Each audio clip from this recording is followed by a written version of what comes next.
La 5G, c'est d'abord un saut technologique en matière de connectivité par rapport à la 4G. Mais c'est aussi un vecteur de nouveaux usages ou d'innovations, comme la voiture autonome, l'e-santé ou les réalités immersives.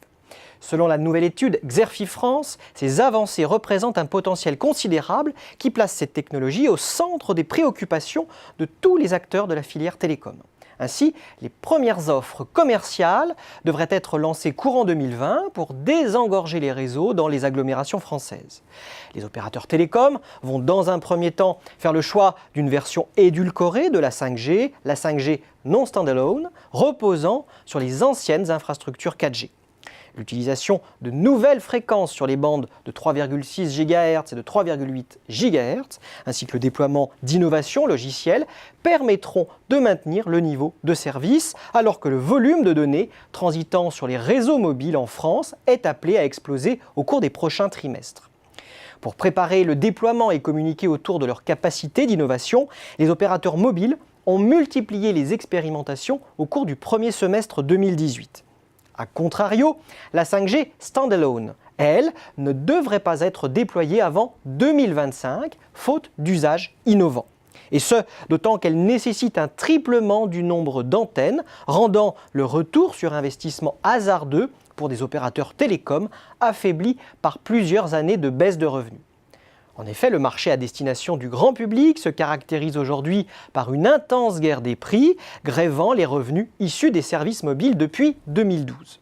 On comprend dès lors mieux les atermoiements des opérateurs autour de la 5G. Qui plus est, concernant les débouchés professionnels, les promoteurs de la 5G font face à la concurrence des réseaux alternatifs tels que LoRa ou Sigfox, déjà bien implantés dans les bâtiments intelligents pour connecter les compteurs d'eau et de gaz.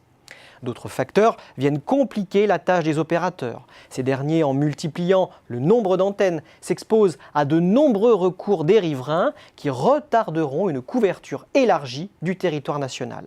D'autant plus que les questions autour de la nocivité des ondes électromagnétiques devraient regagner en vigueur avec l'utilisation de fréquences millimétriques.